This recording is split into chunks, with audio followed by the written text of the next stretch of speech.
Hey, welcome to the Publish, Promote, Profit podcast with me, Rob Kosberg. Every week, I interview thought leaders and experts who have used a book to grow their income and their impact. So tune in weekly for these interviews so you can learn how to use your own best-selling book and go from hunting for clients and opportunities to instead being the hunted. All right. Hey, welcome everybody. It's Rob Kosberg here. I have another episode of the Publish, Promote, Profit podcast. Really excited to be with you today. And I have a great guest that I think you're going to absolutely love. Jim Riviello is a leadership development coach, motivational speaker, of course, international best-selling author of a couple of books, There Must Be a Better Way and Freedom to Experiment. We're going to talk a lot about those books and also how Jim is using them. Jim and his team work with visionary entrepreneurs and business leaders who want to make a meaningful difference in the world. And they have the courage to do what is right to champion growth for their team and for their business. Jim is a sought after transformational coach to help businesses and business owners to change, innovate, and develop leadership. So Jim, thanks so much for being with me. We were just laughing and having a good time, and hopefully we can continue that right on the podcast. Oh, absolutely. It's my pleasure. Looking forward to it. Love it. I love that you got your books there right behind you. So that's fantastic. I want to talk about both those and what you do. Why don't we start there? I love how you describe, and of course, I just described it to those listening, what you do. But tell me, who is the average client that you work with? And what would you say, not in a general way, but in a more specific and direct way, that they're coming to you for help with? Yeah, I think it's, so I work with businesses of all sizes, right? From small businesses to large corporations. And it's the leadership folks, it's the executive leadership team that wants to take their business to the next level, that wants to elevate their leaders because they know that themselves by their own devices can't get there. So they need to depend on our leadership team. So I always tell them, a lot of times, it's been my experience with many leaders throughout every organization, that a lot of them have this overwhelming desire to have a business and a team that's a kind of problem free. And I always say, make no mistake, business is a success of any type. It doesn't come without a set of challenges and a set of problems. Yeah. And the growth of any company, the growth of any team is directly linked to the ability to have leaders throughout the organization who are willing to embrace change, who are willing to manage through adversity. And we call those people growth champions. And so we try to identify the key growth champions in an organization and then figure out how they can have a greater impact, how they, not only for themselves, but how they can be points of light for other people within an organization. Love that. Love that. So give me a case study. Give me something specific that might fit our audience. Many of those that are listening are small business owners. And, we're most small business owners like me. I have a leadership team, of course, as you know.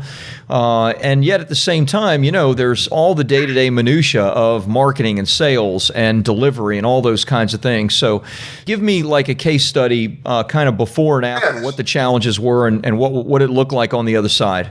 I'll give you two examples that kind of pop into mind. So first, you say small and medium-sized businesses. So a lot of small and medium-sized businesses. What have we all had to deal with over the last 2 years? Just COVID, right? Work from home and trying to figure out, embrace, talk about change, talk about things that, we weren't even expecting, but we were forced to change, forced to change how we work, forced to change how we interact with each other, forced to change how we look at productivity, et cetera. So many small and medium-sized businesses would approach me and say, one, what could I do differently with my team? Because the common ingredient throughout COVID is retention. Yeah, I got some really good people I don't want to lose. And what we find happening right now, it's an employee market.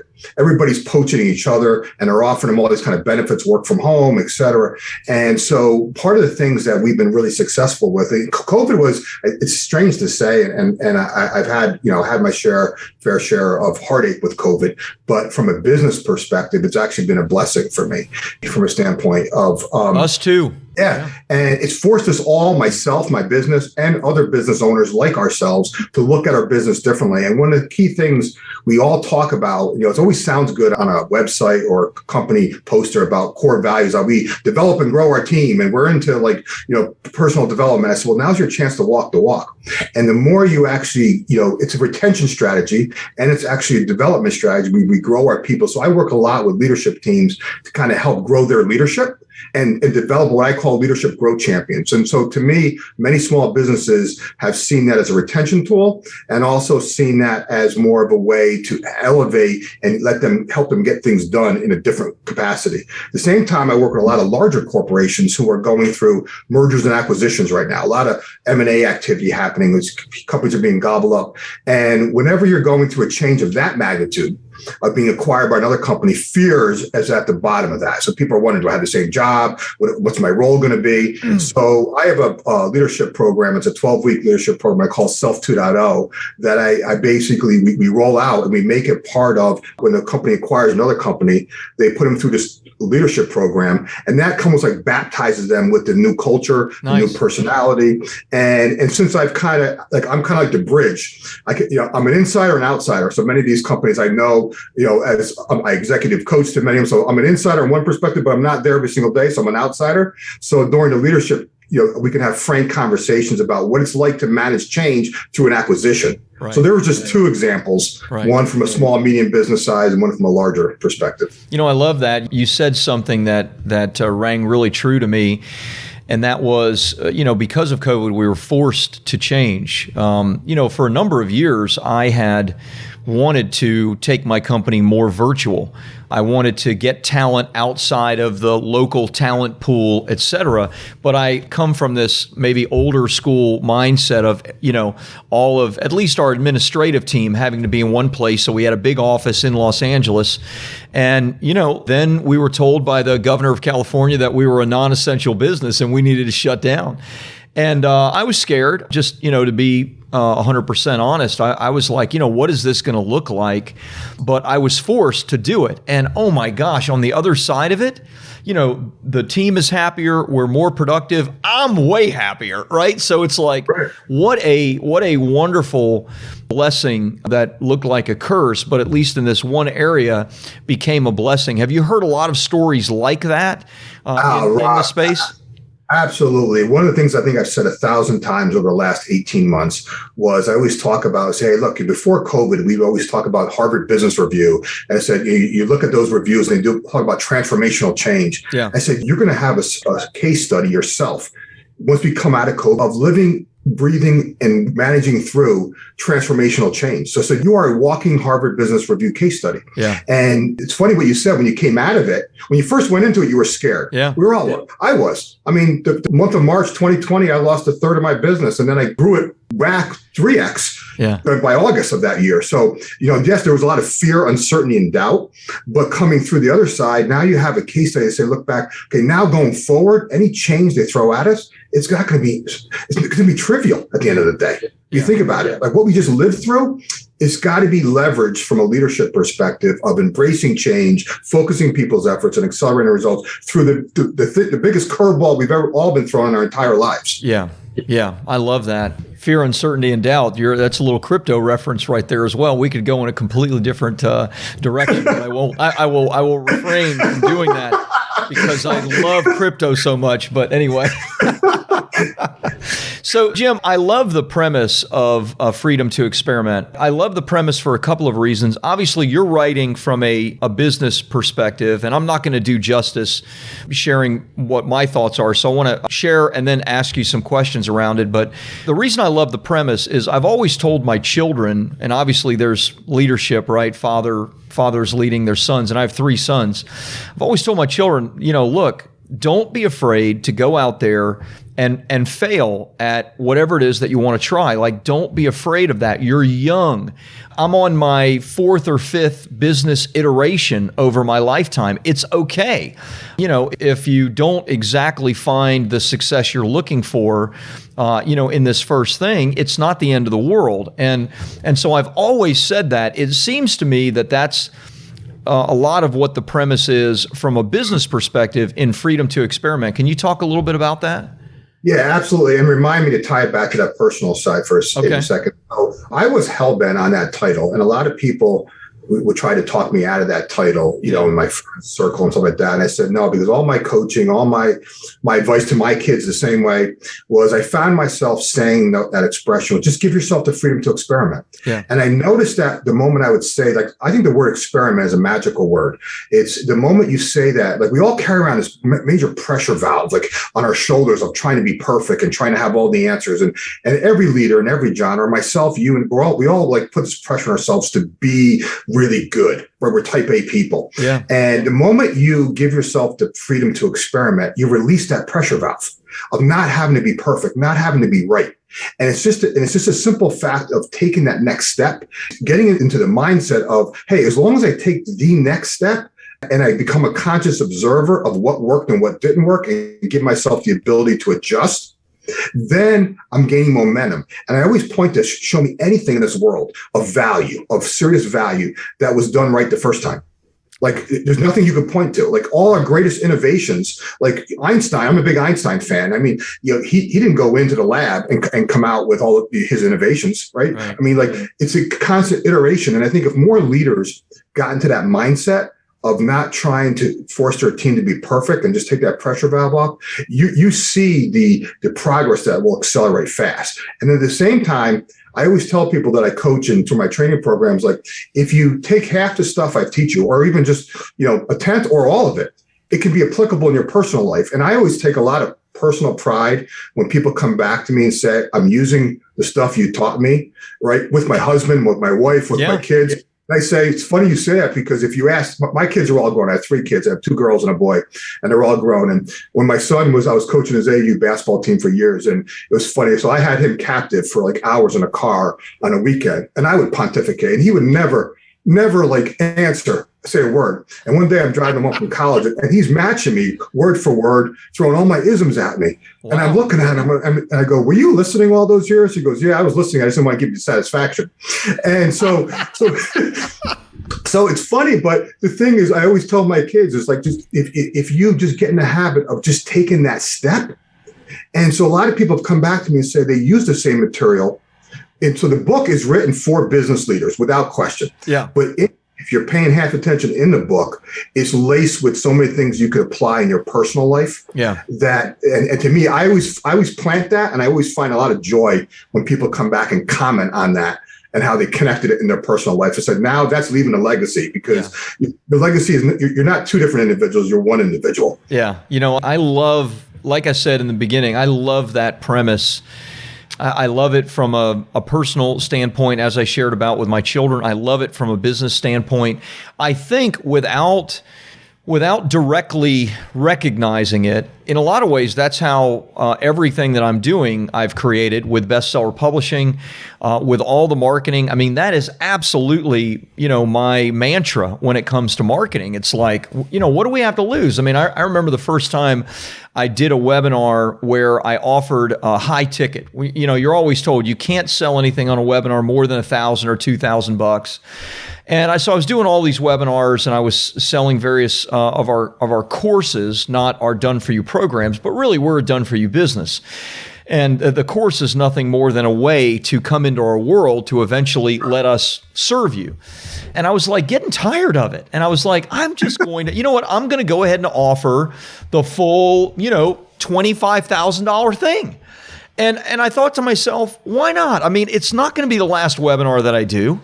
And I did that, and I did $300,000 in like 90 minutes. And I was like, nice. Oh my gosh, this works great. You don't know unless you try. And I love the terminology, freedom to experiment. I think that maybe there is something freeing. And forgive me for taking the time to tell that story, but I want to lead into a question. So many authors, and you, of course, are an author, and you know what it is to be an author. It's tough, right? There's all this perfectionism within you. And I see this in my clients, which it drives me bananas. So many of them, after they get their book done, and I give them 37 different ways to experiment, based on what they feel comfortable to begin making a return on investment. A challenge, a webinar, a virtual event, a 4-hour masterclass, a fill in the blank. And I see oftentimes them just painfully not moving because they want to do it right. Is there any magic? Is there any magic ingredient that you can say to someone like that to get them going? So it's funny you say that. So part of, obviously, we talked about, I'm part of the Russell Brunson and ClickFunnels community and stuff like that. I was at a funnel hacking live one time, and I was talking to a guy, and we had this conversation just like this. And he says, you need to start a challenge. And I sat there during the audience, and I was just like, what could my challenge be? And I'm always pontificating. One of the things I always pontificate about is moving the needle. Yeah. And so I started a 14-day challenge just to move the needle. And for that reason, what you just said, most people, in my experience, will either procrastinate over and over again, or they'll overanalyze everything to death, to the sheer weight of that, like you said, like just prevents any movement forward. So things I always talk about in challenge is just simply getting to what I call 3 and 7. If you just get into mindset, okay, what are the 3 things I can do in the next 7 days? And I make the analogy to like football. So if you ever watch, I don't care whether you're a sports fan or not, but most people understand the game of football. And you got 4 plays, right, to go 10 yards. And typically, if you don't make in the first 3, you punt the ball back, right? And so I always say, like, every head coach alive, every offensive coordinator in any football game, and I have a friend of mine who's a head coach. He always talks about this, like when the game starts, no one cares about winning. No one cares about you winning the Super Bowl. No one cares about going to the playoffs. No one cares about scoring a touchdown. Right. Like, it's mind blowing. All they care about are the 3 plays they could run to get a first down. Right. With the simple logic that if I do this enough, I'll eventually score. Right. So when I always tell people that, like, where to start, like, I always try to say, like, just what are the 3 things you could do next week? Yeah. And I just say next week, so the next 7 days. So yes, I could do all, and I do. I'm the same way. Somewhere on my desk, I have this thing called an idea jar, because my brain thinks like a popcorn machine. So I like yourself. I go, I travel, and also I get these ideas, and I can do this, I can do that. And next thing you know, you get so overwhelmed with the ideas that you do nothing. So I always say to myself, okay, put it in an idea jar, park it. But what can I do in the next 7 days to at least move the needle? So when I joined your challenge a year ago, and so I had one book written, and I had another book in my head. And so when I was on vacation, I took your challenge from vacation. It was great.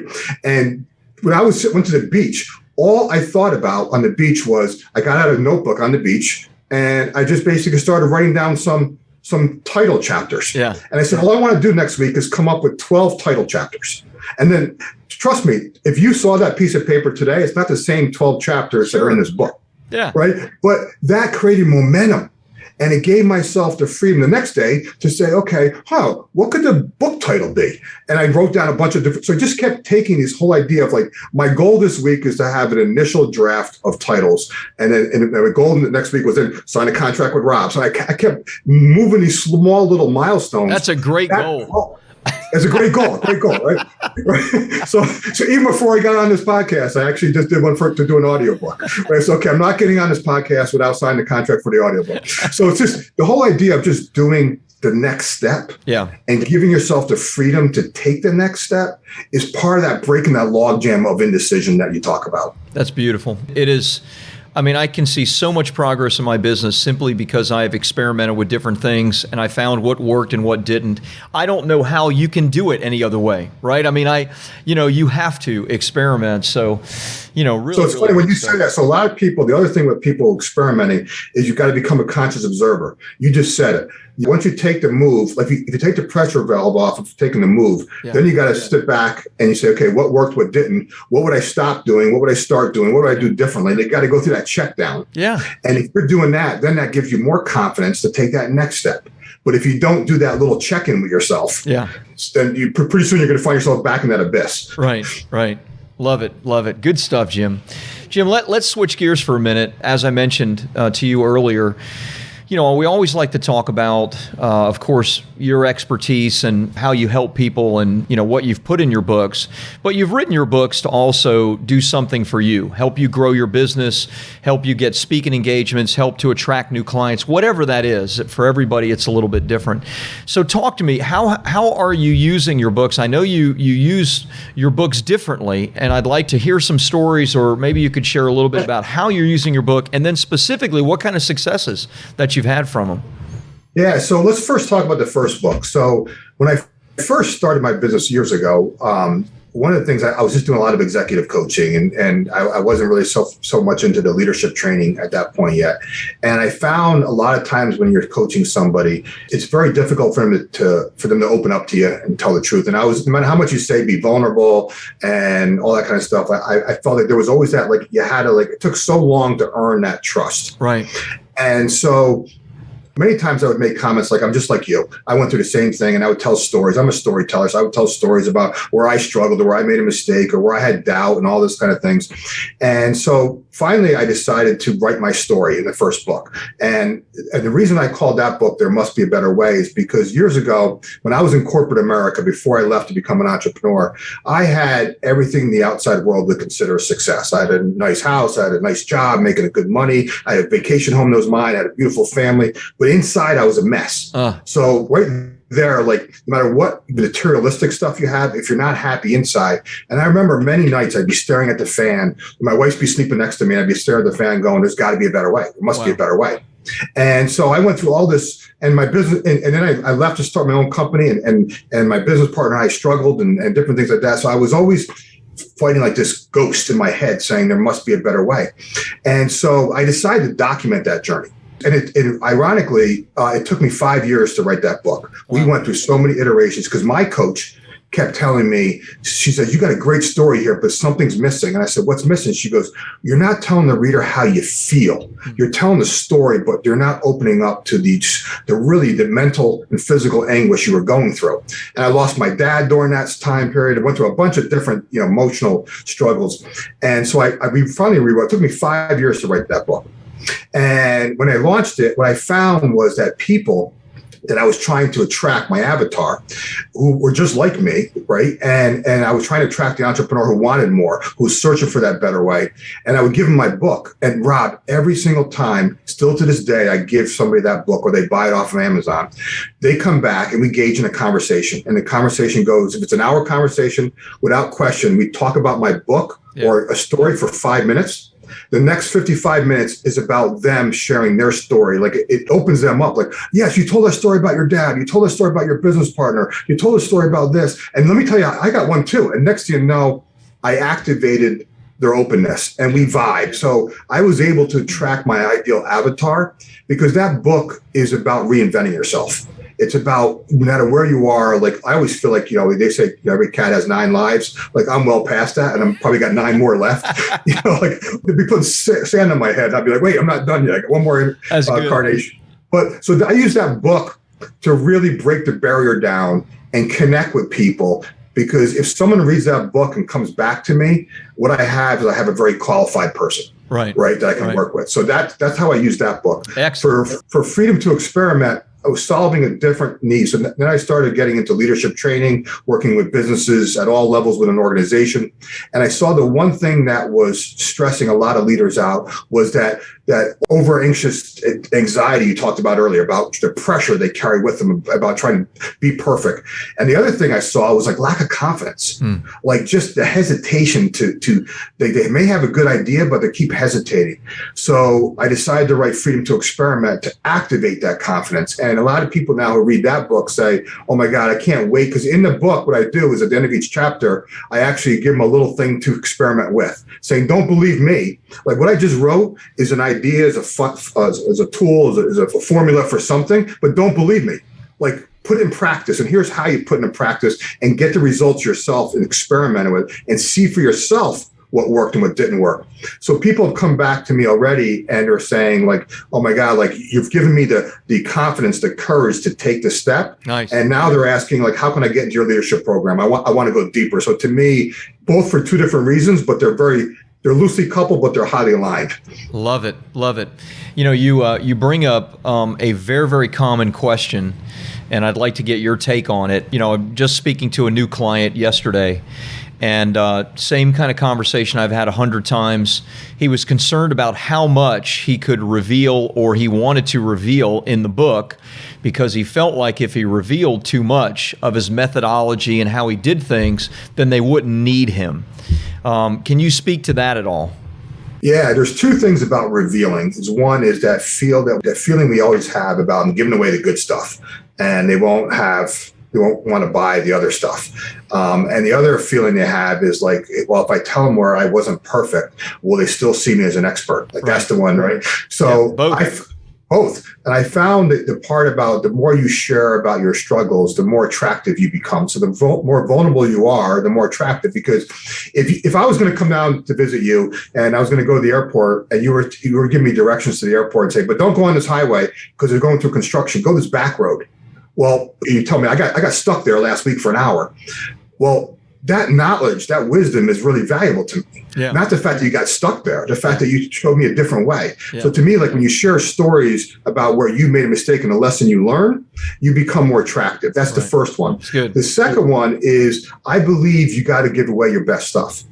And a lot of times people, for years, I didn't believe that. So I'll be really honest with you. For years, I hoarded that. And part of my own growth was coming to terms with giving away some of my best stuff's in this book. Yeah. But the difference is when people take my leadership program, we go over a lot of the same stuff, but it's illuminated completely different. And now they're ready to implement it. So we talk about now implementation challenges. So there's a difference. Like I read your book twice, still differently going through the process with you and your team of publishing a book. But now I'm a better educated client for you. Like, so when I give away my good stuff to my clients, what I'm really doing is I'm making them more educated, which then they become a better client. Yeah. I couldn't agree more. I wanted your take without me giving mine, but I feel the exact same way. I feel like, and I have experienced myself personally, that when I tell people how to do something, that this is exactly how we're doing it, I don't get less clients, I get more. Because the clients that we want to work with are the clients that understand that time is far more valuable than money anyway. And, that is a hard one for some people to get, especially if they don't have a lot of money, because they're always exchanging their time for money. And so my best clients understand that, okay, this guy really knows what he's doing. This is some revolutionary stuff. Why don't we just write him a check and have his team do it all for us? If you don't give away your best stuff, you don't prove to people that you really are better. And so I have a lot of passion around that. I think as much as you can, right? I mean, some processes are so detailed that, it would be boring to go through all the details of that, but we're very aligned in that. I agree. It's hard to do though, isn't it? It's hard to like reveal negative things about yourself because you're afraid of how people are going to react. And it's hard to reveal all of your magic because you're afraid that people are going to take it. So, and yet both of those things are necessary for real success. One of the things that's really helped me in my business is I'm a framework kind of guy. Like I think in frameworks, I think in simplifying things for people. I'm the master of one-sheeters. I love one-sheeters. Cheat sheets, but I always call them their framework, their tools. But I always say the trick is adapting them in your world. Yeah. So just because something works for me in my world, you can take the principle of it and adapt it in your world. And in there is where the coaching and consulting comes in. Yeah. So a lot of times you give away all the frameworks, you give away the process, but people struggle to adapt that process to their world, which then activates your expertise in helping them make the adjustments that fit their world. Yeah. Yeah. Jim, I love it. I love it. So fun talking to you. Let's give some links. Where can people learn more? Where can they get a copy of your book? I know you're using your book in conjunction with a free plus shipping funnel, which I love. So give us some links where people can connect with you and learn a little bit more. Yeah, absolutely. The place where I would send people first and foremost is my website, which is lxu.training. So LXU for Leadership X University.training. And there you can get a copy of my either book from there, as well as there's a whole content hub. So depending upon how you want to consume information, if you're a podcast kind of person, there's links to my podcast called the Getting Results Podcast. If you're a blogger, and like written material, there's links to my blog. If you like leadership videos and YouTube, there's links to my YouTube video. And plus there's a whole bunch of other resources I try to make available to people. Why? So they get a chance to experience me. And if we vibe with each other, then it's usually there's a way to set up an exploratory call. But there's a ton of information there. Again, lxu.training. And if nothing else, I encourage your listeners to connect with me socially. All my social links are there as well. And I'd love to, if you do get the book, take a picture. Send it to me. Love it. Love it. Jim, thanks so so much. Thanks for being on the podcast today. Thanks for trusting Bestseller Publishing with your knowledge and your wisdom. And like I said, I love your stuff. I love the whole premise, especially behind the freedom to experiment. So I think people got a lot out of it, and thanks for being a part of it today. I really appreciate it, and I really appreciate everything you and your team have done to get me to this point, and the things you're going to do in the future to get me to the next level. So thank you so much. Thank you.